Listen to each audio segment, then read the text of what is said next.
Alô você, o nosso vídeo já vai começar. Então, antes de começar, por favor, inscreva-se no nosso canal, curta e também ative o sininho para receber as novidades, tá bom?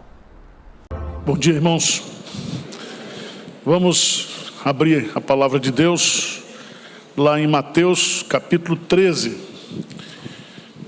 Mateus capítulo 13. Eu iria falar aqui sobre planejamento estratégico da Igreja Presidente de Pinheiros, mas vou deixar para outro domingo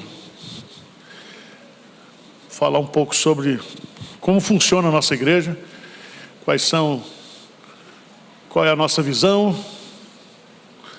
quais são as áreas importantes da vida da igreja. Mas as pessoas me pediram para falar um pouco sobre o reino de Deus. E existe um livro na Bíblia, o livro de Mateus, o Evangelho de Mateus, que ele foi escrito justamente para a mentalidade judaica.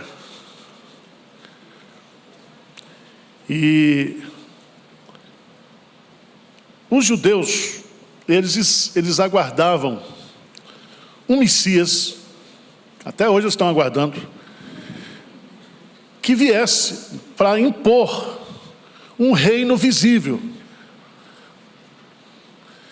E quando você vai estudar o Evangelho, você vai descobrir que Jesus Cristo veio como Messias prometido para implantar o seu reino. E ele disse para Pilatos: o meu reino não é deste mundo.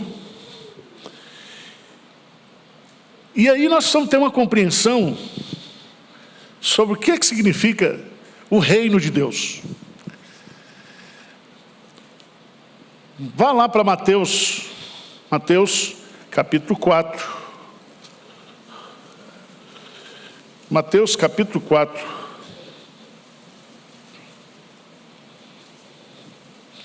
Versículo 17. Grife esse versículo é o versículo chave do livro de Mateus. Jesus está iniciando o seu ministério.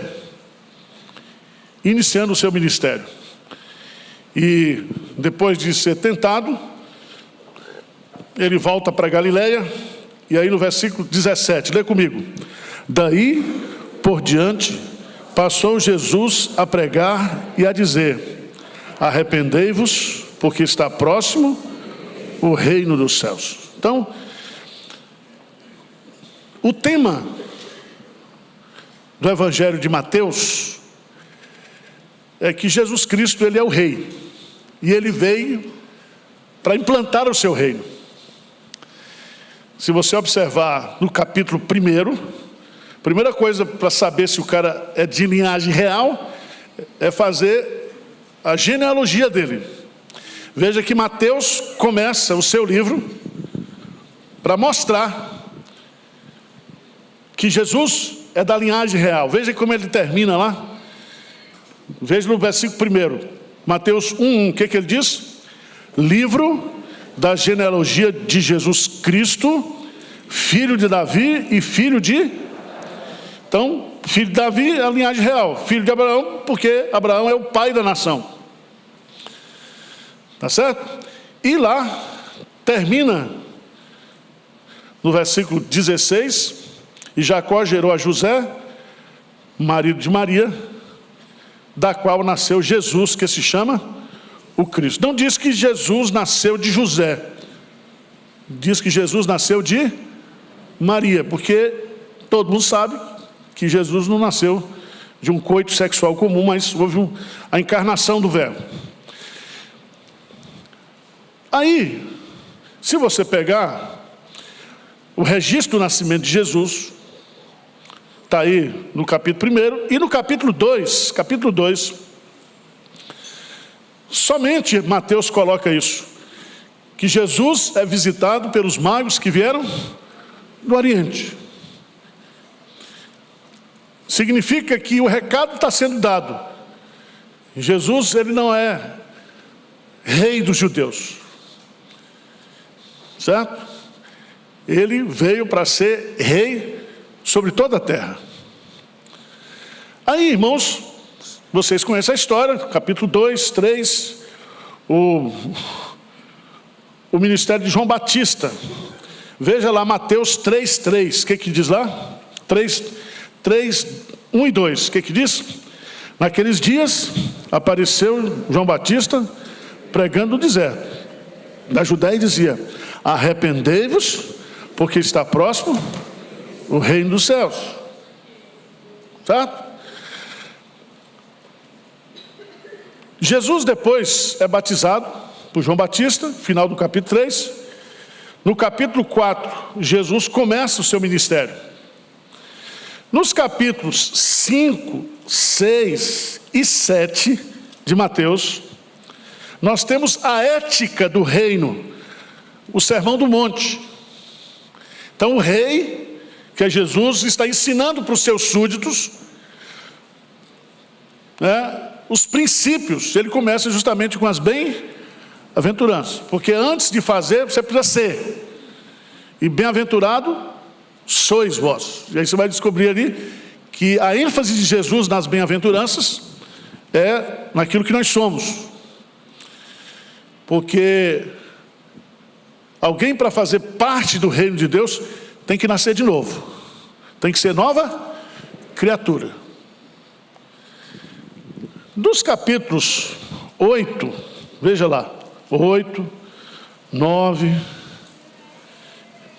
9, Mateus registra vários milagres que Jesus Cristo fez para mostrar que o rei tem poder. Então, se você observar aí, ele vai fazer ressurreição, cura, vai mostrando que Jesus tem poder sobre o mundo natural, quando acalma a tempestade, sobre o mundo físico, quando cura doenças, sobre o mundo espiritual, quando ele expulsa demônios. Então, Jesus, o Messias, o Rei, tem toda a autoridade, todo o poder, no céu, na terra e debaixo da terra. Ele é quem manda. No capítulo 10, o rei monta a sua equipe, treina a sua equipe. Capítulo 11 e 12, você tem mais alguns discursos sobre Jesus. Aí chega no capítulo 13. Nós vamos ficar no capítulo 13. Esse capítulo 13 vai nos ensinar, Jesus vai nos ensinar que existem coisas que não são reveladas por ele, para o povo em geral, mas vai ser revelado para nós, os súditos, aqueles que entraram no reino de Deus. Então, presta atenção. Se você ler os evangelhos, todos, Jesus pregou o evangelho do reino. Ele não pregou o evangelho batista, assembleano.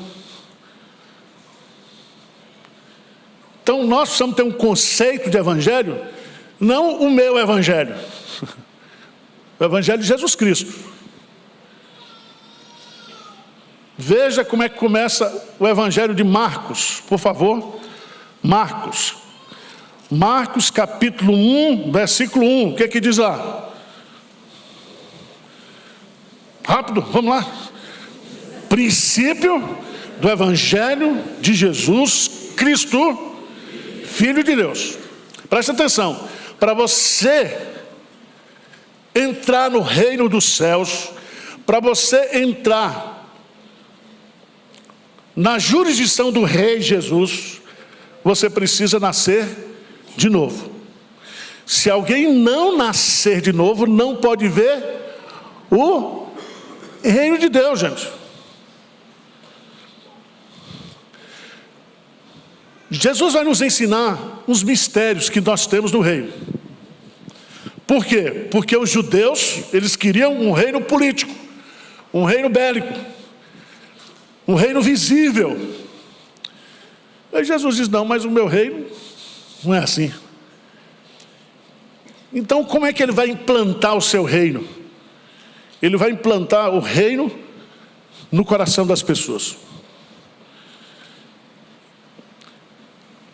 Você, antes de se converter, você estava no império das trevas. Você era filho da ira.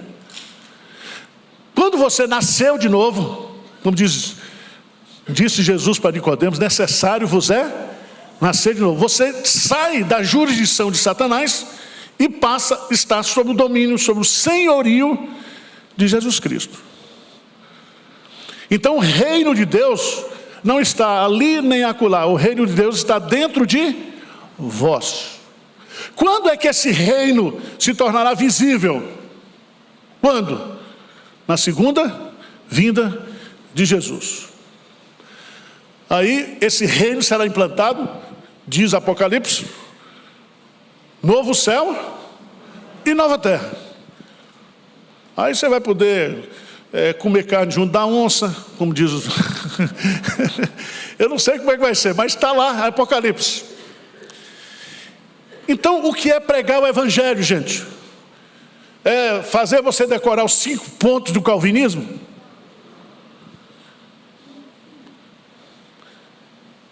É você ter Jesus como Senhor e Salvador.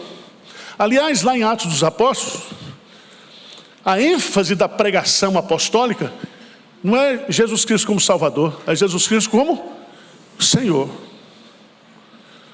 Vocês estão entendendo? Atos 16. O carcereiro pergunta para Paulo e Silas: o que devo fazer para ter a vida eterna? Ele diz: crê no Senhor Jesus Cristo e será salvo tu e a tua casa. A ênfase da pregação apostólica não é ter Jesus apenas como Salvador, é ter Jesus como Senhor.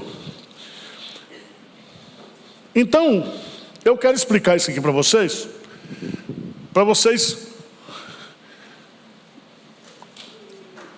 precisam entender que para ir para o céu não é fazer parte de uma igreja. Ir para o céu é ter Jesus como Senhor e Salvador.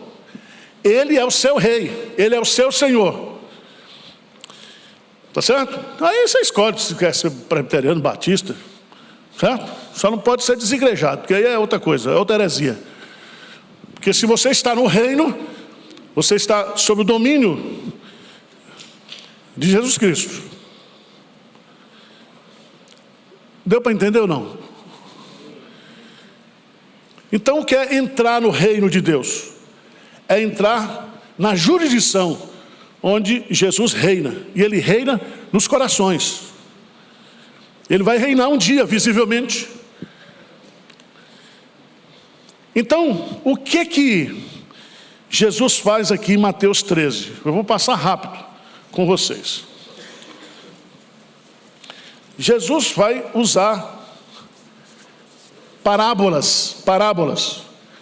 Parábolas significa contar uma história para ensinar uma verdade. E toda parábola, ela só ensina uma verdade. Por isso que Jesus contou várias parábolas, são 7. A primeira delas está em Mateus capítulo 1, Mateus 13, de 1 a 23.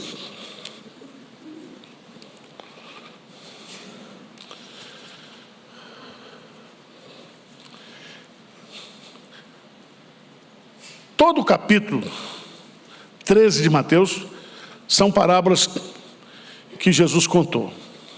Então, o que é o reino de Deus? É o reinado redentor, dinamicamente ativo de Deus para estabelecer seu governo entre os homens. E esse reino que aparecerá no final da era como um ato apocalíptico. Ele já entrou na história. ele já está presente na vida das pessoas. E a nossa missão como igreja é pregar o evangelho do reino. Veja, por favor, lá Mateus, capítulo 24. Mateus 24, o sermão apocalíptico. Por favor. 24, 14. O que diz aí? Do reino, por todo mundo, para testemunho. Então virá. Então esse reino de Deus, ele será pregado a todas as nações. Então não é um reino político, não é uma nação. Ele é um reino espiritual que está sendo implantado hoje no coração das pessoas. De tal maneira, se você ler Apocalipse capítulo 5, a dignidade do Cordeiro está em abrir o livro, desatar os selos, e diz claramente lá, e ele com seu sangue comprou pessoas de todas as tribos, línguas e nações. Então, se você não gosta de argentino, no céu vai ter argentino. Certo? Então, irmãos, nós precisamos entender isso. O evangelho do reino não é batismo que salva, não é denominação que salva, não é a igreja que salva. Quem salva é Jesus. E quando ele salva, ele torna-se o seu Senhor. Você entra na jurisdição espiritual de Cristo.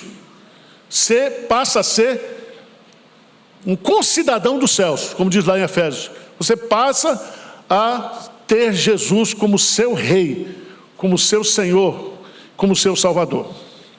Agora, o que Jesus vai ensinar para a gente nas parábolas de Mateus 13? A primeira parábola que ele coloca aí é a parábola do semeador.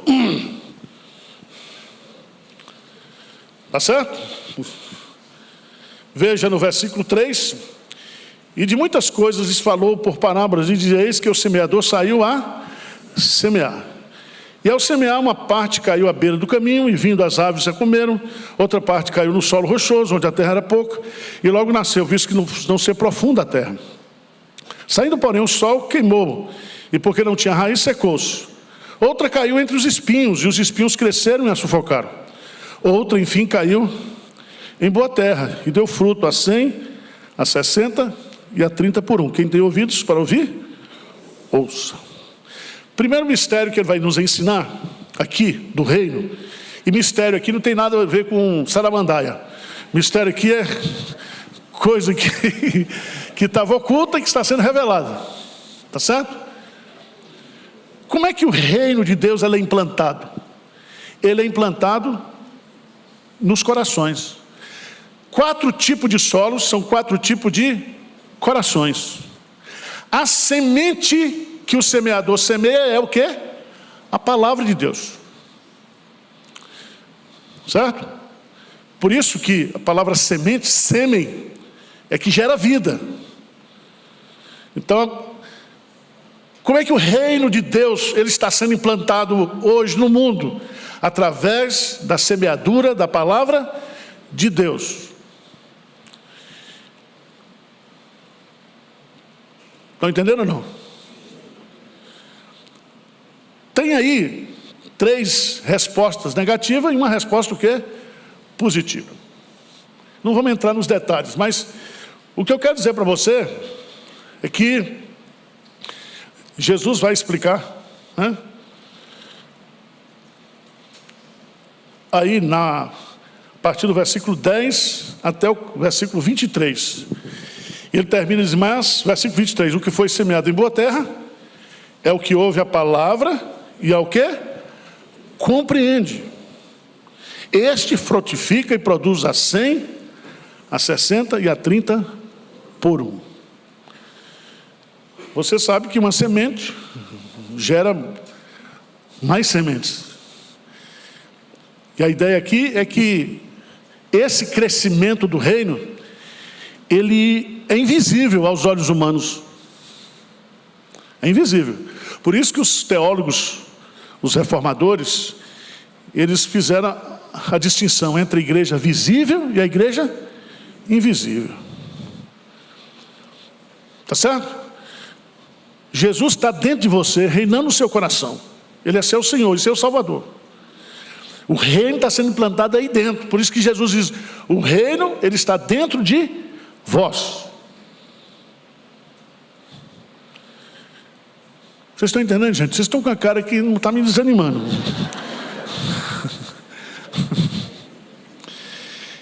Então tem o coração duro, o coração raso, o coração ocupado e o coração fértil. Então, não se preocupe. Não se preocupe. Veja, por favor, lá em 1 de Pedro. 1 de Pedro, capítulo 1.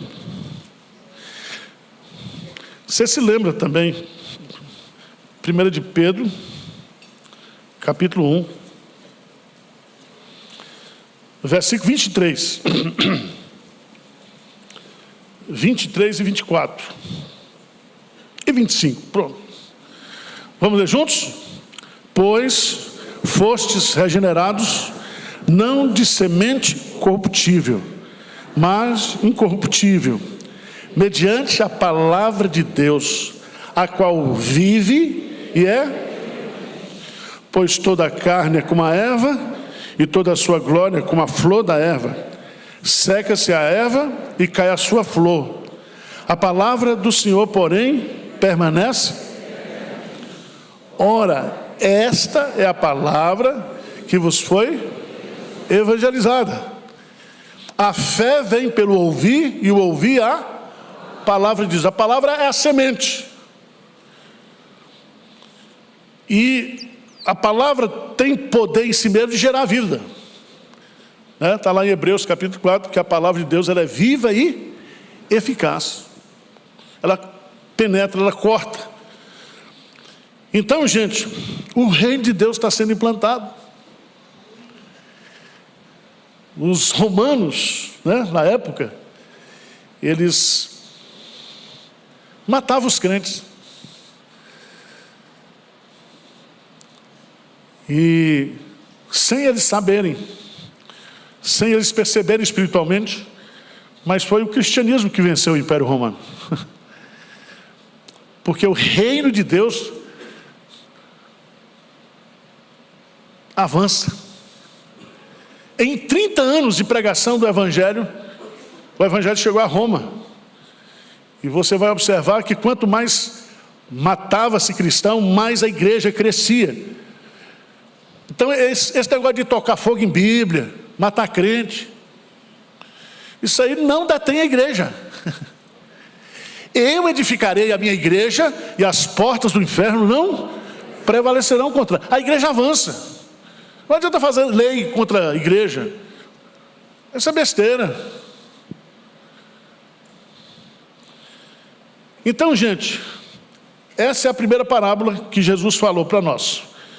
O reino de Deus cresce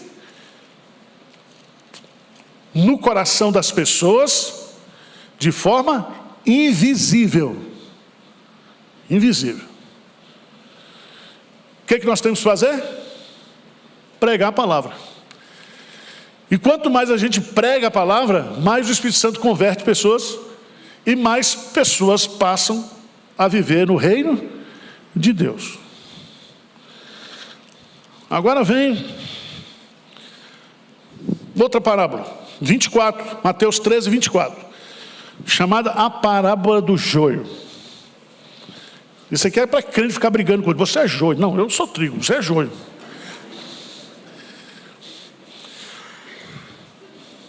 Preste atenção. Outro segredo do reino de Deus. Porque tem gente hoje, crente, que se escandaliza com tudo. O pastor largou a mulher, está com outra.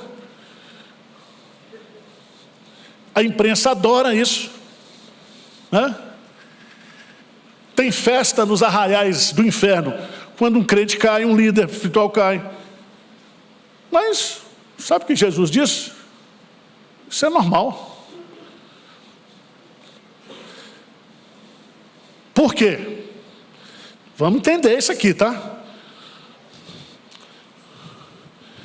Versículo 24. Outra parábola lhes propôs, dizendo: o reino dos céus é semelhante a um homem que semeou boa semente no seu campo. Mas enquanto os homens dormiam, veio o inimigo dele e semeou o joio no meio e retirou-se.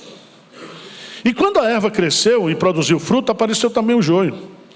Então, vindo os servos do dono da casa, lhe disseram: Senhor, não semeaste a boa semente no teu campo? De onde vem, pois, o joio?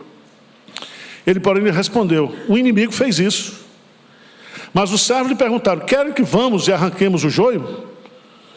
Ele: não, replicou ele, para que ao separar o joio, não arranqueis também com ele o trigo. Deixai-os crescer juntos até a colheita. E no tempo da colheita direi aos ceifeiros: ajuntai primeiro o joio, atai-o em feixes para ser queimado. Mas o trigo recolhei-o no meu celeiro. Então presta atenção que Jesus sai agora do coração dos homens e fala que o reino de Deus é universal. O campo aqui é o mundo. Deus vai e semeia o quê? A boa semente. E nasce o quê? O trigo. Vem o inimigo. Tá certo? Veja lá no versículo 25. Mas enquanto os homens dormiam, veio o inimigo dele, semeou o joio no meio do trigo e se retirou. Então presta atenção. No reino de Deus, vai crescer, ou vão crescer juntos, o joio e o trigo são muito parecidos. Se eu fosse arrancar, eu já arrancava você logo. Você tem uma cara de joio. Porque a gente não conhece o coração das pessoas. Só Deus sabe quem é joio e quem é trigo. E veja que são sementes diferentes. São parecidos? São parecidos. Mas o joio é um travesti espiritual. Ele é, mas não é. E aí a gente tem que tomar cuidado, porque o próprio Deus falou assim: vai crescer junto. Então até Jesus voltar, até a igreja ser arrebatada, purificada, vai ter joio, vai ter trigo. Então não vamos achar que a igreja não vai ter defeito, não vai ter pecado, que não vai ter problema na igreja. Vai ter problema de bebida, de sexo, de poder, de tudo. A igreja, ela não é do mundo, mas ela está no mundo. E ela só sobrevive ao mundo por causa da proteção de Deus. Se dependesse de nós, aí acabaria numa semana. Veja, gente, grave isso. Tem muita gente que tem uma dificuldade com a doutrina da eleição, né? Ah, pastor, é difícil, porque... É difícil, mas é lógica. Então você vai estudar um pouco de lógica, fazer uns exercícios de lógica, você vai entender. Veja aí que o trigo tem a sua semente específica. O trigo não vira joio, e o joio não vira. Por isso que lá, quando tem o pecado, vão percorrer na história a semente santa e a semente pervertida. Sempre na história nós vamos ter essa luta entre o joio e o trigo, aqueles que não são de Deus e aqueles que são de Deus. E você tem que entender que nós estamos falando aqui, se o campo é o mundo, então o reino de Deus não é a minha igrejinha não, tá? Porque às vezes você acha. Tem até uns que põem a igreja do reino de Deus. Tomou conta. No reino de Deus, a semente foi semeada, o campo é o mundo. Veja, isso é importante a gente entender. Vou dar um exemplo para vocês prático. Vamos para Atos dos Apóstolos. Capítulo 8.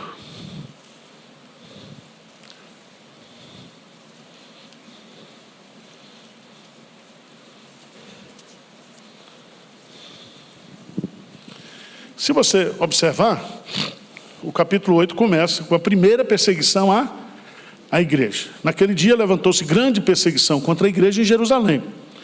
Foi uma perseguição religiosa, não política. E todos, exceto os apóstolos, foram dispersos pelas regiões da Judéia e Samaria. Alguns homens piedosos sepultaram Estevão e fizeram um grande pranto sobre ele. Saulo, porém, assolava a igreja, entrando pelas casas e arrebatando homens e mulheres, encerrava-os no cárcere. Entre mentes, os que foram dispersos iam por toda parte pregando a palavra. Filipe, descendo da cidade de Samaria, anunciava-lhes a Cristo. As multidões atendiam unânimes às coisas que Filipe dizia, ouvindo-as e vendo os sinais que ele operava. Pois os espíritos imundos de muitos possessos saíam gritando em alta voz. Muitos paralíticos e coxos foram curados. Versículo 8. E houve grande alegria naquela... Pronto. Então, a palavra está sendo pregada, pessoas estão se convertendo, aí aparece um encapetado, chamado Simão o Mágico. Vê aí para você ver. Ora, havia certo homem chamado Simão, que ali praticava o quê? A mágica, iludindo o povo de Samaria, insinuando ser ele grande vulto, ao qual todos davam ouvidos, do menor ao maior, dizendo, este homem é o poder de Deus. Chamado o quê? O grande poder. Veja que aqui começa a falsa religião. O que é que o diabo faz? Ele semeia no meio da igreja, principalmente quando a igreja está crescendo, ele semeia ali o quê? O joio. E aí diz, aderiram a ele porque havia muito, os iludira com mágica. Então, não estava pregando o evangelho, estava iludindo as pessoas com mágicas. Falsos milagres. Porque o que Filipe estava fazendo era o verdadeiro milagre. O poder de Deus estava se manifestando. E aí o diabo, quando vê isso, aí ele é um imitador, ele vai imitar agora. Levanta esse Simão aqui. Versículo 12, o que é que diz? Quando, porém, deram crédito a Filipe, que os evangelizava a respeito do reino de Deus, olha de novo, e do nome de Jesus Cristo, iam sendo batizados assim, homem como mulher. O próprio Simão, o que é que diz? Abraçou a fé, e tendo sido batizado, acompanhava Filipe de perto, observando extasiados sinais e grandes milagres praticados. Sabe o que esse homem vai fazer? Veja lá, versículo 14.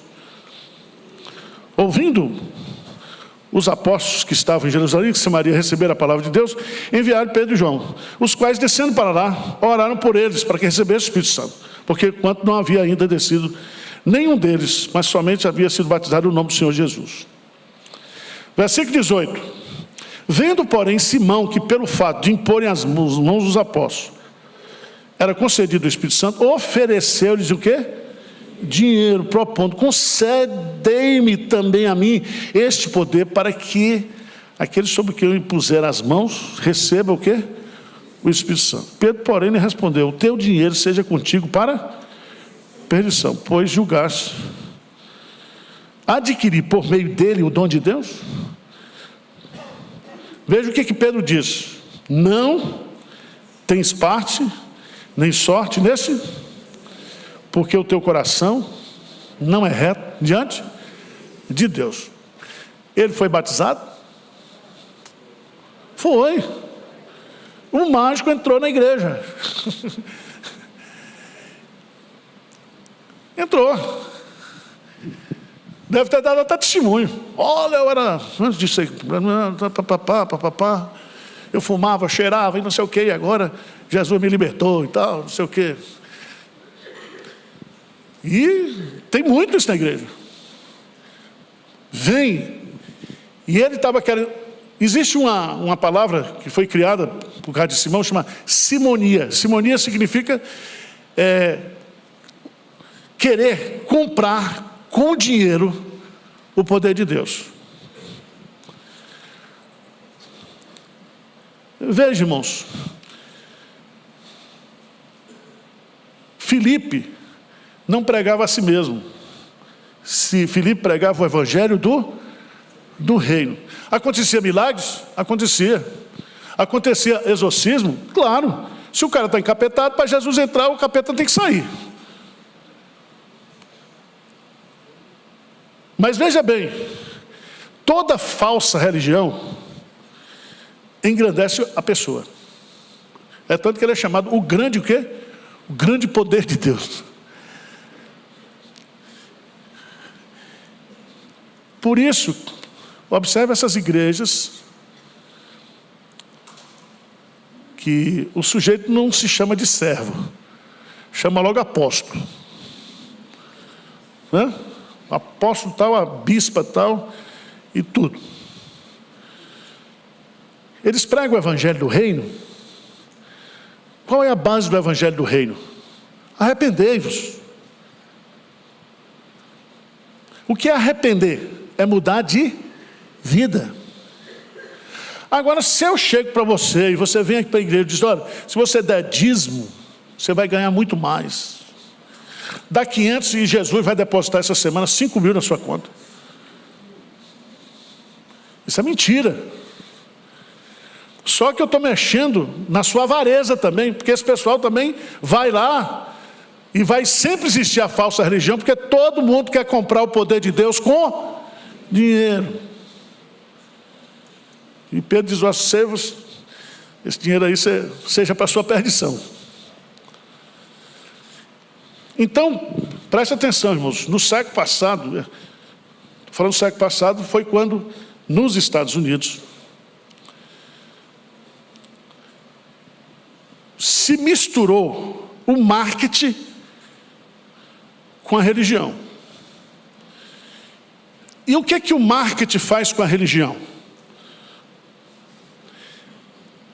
Pequenas igrejas, grandes negócios.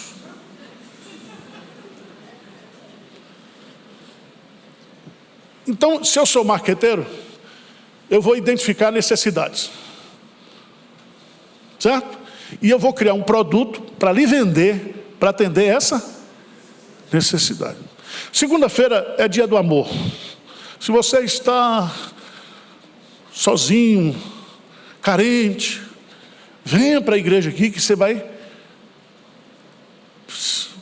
resolver esse problema. Terça-feira é do empresário apertado. Você acha que tem empresário apertado? No Brasil? Preste atenção. A pessoa vai identificando necessidade e vai criando produtos, o quê? Religiosos. Por isso que tem um copo d'água, por isso que tem os objetos, porque tem que trabalhar com lúdico. Certo? Uma vez eu fui numa igreja que eu vendia Bíblia lá e fui lá, tinha a semana da vassoura. E tinha mesmo, me deram uma vassourinha assim, disse que era para varrer tudo que não prestava dentro da casa. Sai varrendo. Só que essa vassoura custava R$100.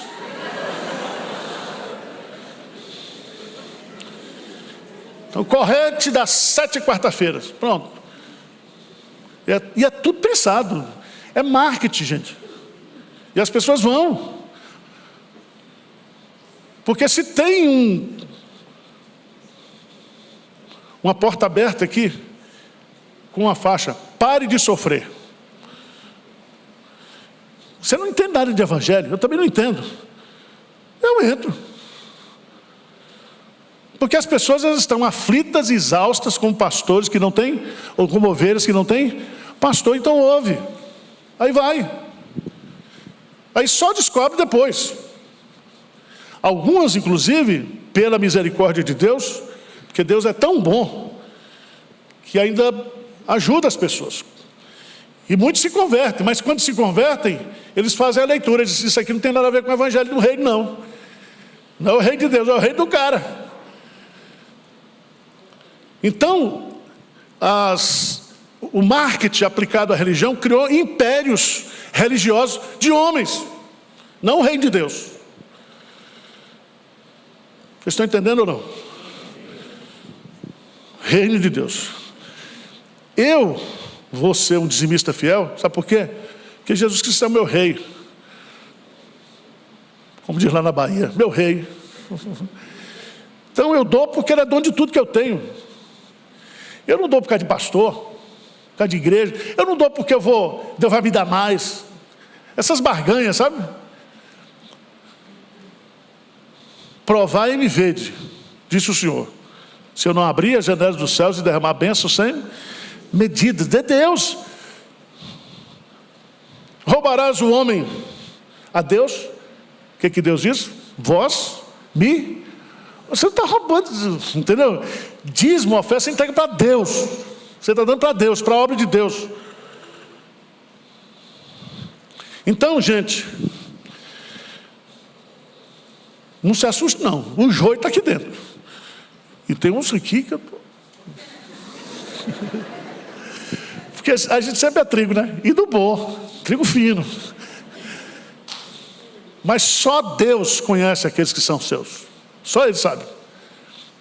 Claro que a Bíblia fala, e Jesus diz lá, Mateus capítulo 7, pelos frutos conhecereis.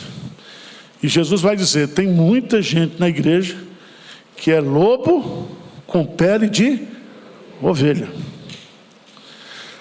Rapidamente, terceira parábola. Parábola do semeador. O reino de Deus está crescendo nos corações, de forma invisível. Parábola do joio. Joio e trigo crescerão juntos. E a separação só acontecerá no fim do mundo. Depois, 31, 32, Mateus 13, outra parábola lhe propôs, dizendo, o reino dos céus é semelhante a um grão de mostarda, que um homem tomou e plantou no seu campo, o qual é, na verdade, a menor de todas as sementes, e crescida é maior do que as hortaliças, e se faz árvore, de modo que as aves dos céus vêm aninhar-se nos seus ramos. O que Jesus está querendo ensinar aqui? É que o reino de Deus, ele começou pequenininho,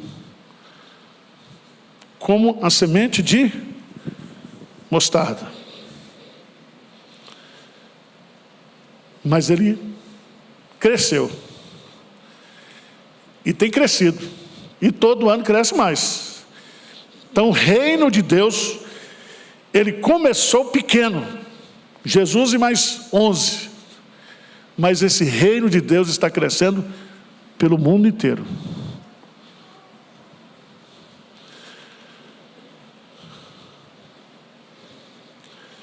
Vamos dar um pulinho lá em Efésios.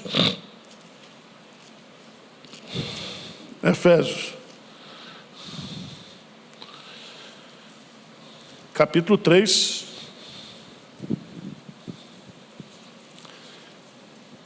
Versículo 14. Paulo diz assim, por esta causa me ponho de joelhos diante do Pai, de quem toma o nome toda família, tanto no céu quanto na terra.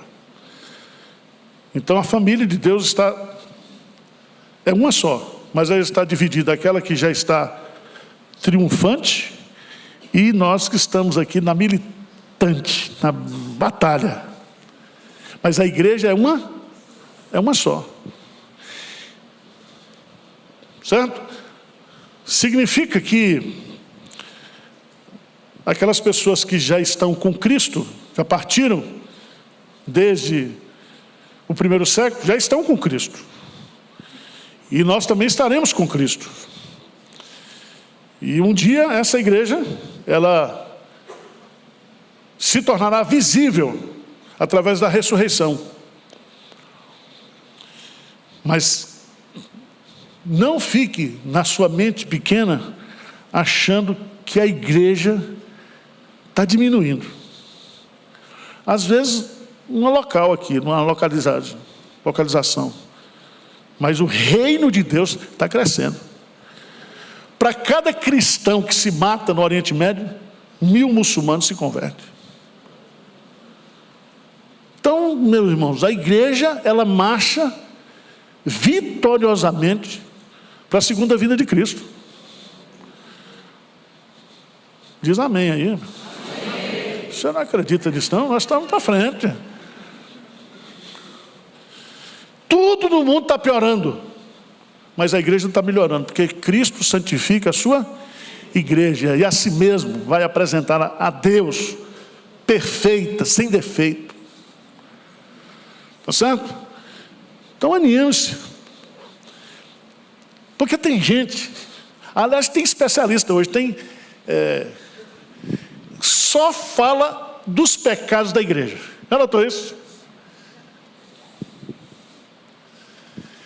Aliás, tem aí sites e mais sites só mostrando o pecado da igreja. Pastor estuprou não sei aonde. Aquele pastor foi acusado de pedofilia.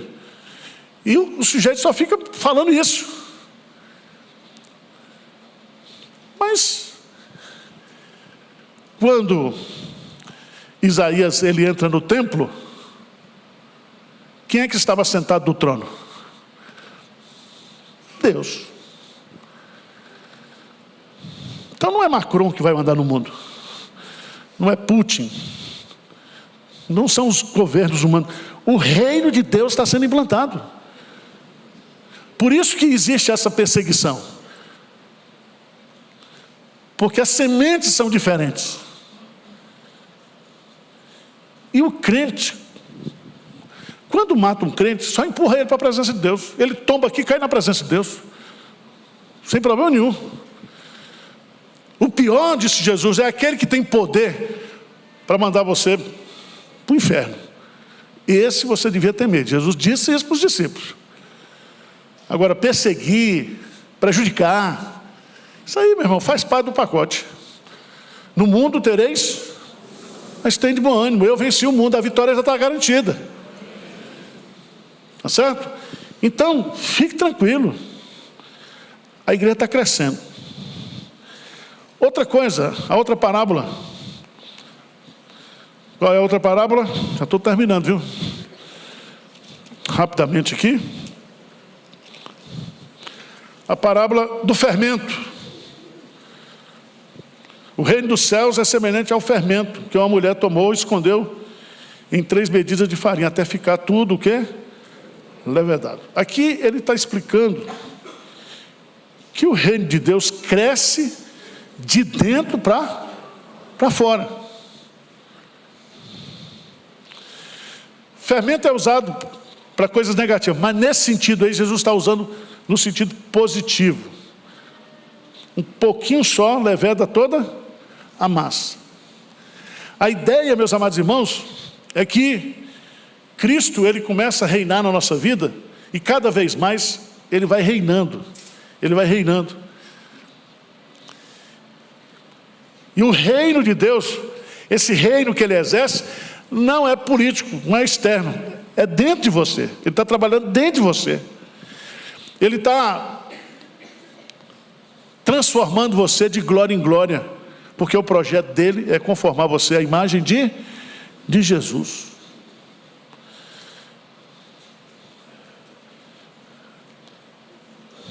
A parábola,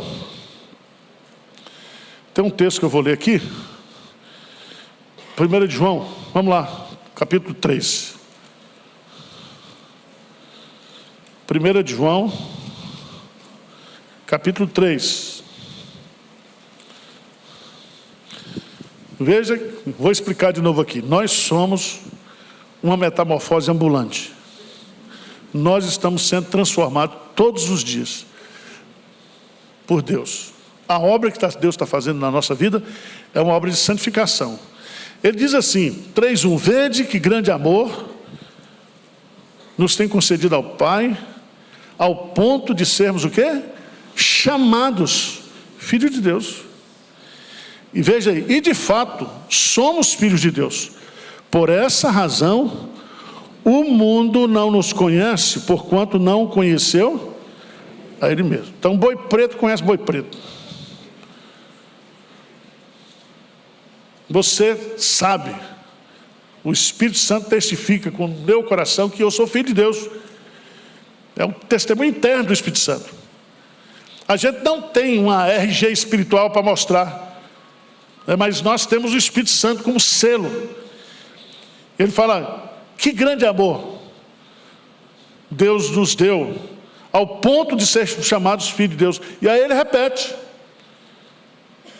de fato nós somos. Não é um título, uma merência. De fato, nós nascemos de novo. Se você nasceu de novo, você é filho de Deus. Agora veja no versículo 2. Amados, agora no presente, somos filhos de Deus. E ainda não se manifestou o que haveremos de ser. Então, nós somos, mas não somos. Nós estamos indo. E ele vai fechar com maravilhas. Seremos semelhantes a Ele, porque haveremos de ver como Ele é. Então, o reino de Deus está sendo implantado na minha vida e na sua vida. E um dia, esse domínio será o quê? Total e completo, porque não vai ter mais a presença do pecado. Certo? Então, quando você estiver triste, canta aquele hino, reina em mim, né? Reina em mim, reina em mim. Dizer, sobre o meu falar, sobre o meu pensar, reina em mim. Parábola do joio, parábola do grão de mostarda, parábola do fermento, parábola do tesouro escondido. Tem do tesouro e tem da pérola. O que significa isso? É que a pessoa que encontrou ou foi encontrado pelo Evangelho, ele abre mão de tudo pelo prazer de ter o Evangelho. A última parábola é, quem é pescador aqui, é a pesca de arrasta. 47 a 50. A parábola da rede. O que é que diz lá? É muito interessante. Os pescadores aí. Versículo 47. O reino dos céus é ainda semelhante a uma rede, que lançada ao mar, recolhe peixe de toda espécie. E quando já está cheio, os pescadores arrastam para a praia, e assentados escolhem os bons para os cestos, e os ruins deitam fora. Assim será na consumação do século. Sairão os anjos e separarão os maus dentre os justos, e os lançarão na fornalha acesa. Ali haverá choro e ranger de dentes. Então, a consumação do reino se dará na segunda vinda de Cristo, onde haverá separação entre o joio e o trigo, entre o justo e o ímpio. Quem vai fazer isso? Os anjos, sob a ordem de Deus, porque quem dá ordem para anjo é Deus. Você pode até tentar dar, mas eles não vão obedecer, não. Certo? A consumação do século é que haverá essa separação. Ajudou a aula ou não? Então tá bom. Vamos preparar para o culto? Vamos ficar de pé?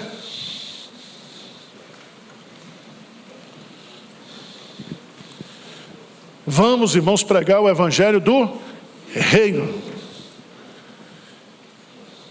E o reino, ele é construído através de pessoas que são transformadas pelo poder do evangelho. Tá certo? Pai querido, olha para nós aqui, Senhor. Nós somos tão frágeis e somente pela Tua graça, pela Tua bondade, pela Tua misericórdia, é que estamos de pé, Senhor.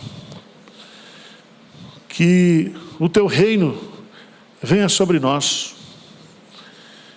Que o Senhor reine mais na nossa vida, reine mais na nossa mente, na nossa vontade, nos nossos sentimentos. Que o Senhor seja tudo em nós, Pai. Que o Senhor opere esse senhorio de forma eficaz na nossa vida. Que não haja compartimento fechado na nossa vida. Que o Senhor não seja Senhor. Vem reinar no nosso coração, na nossa mente, na nossa vida nessa manhã. Nós oramos em nome de Jesus. Amém.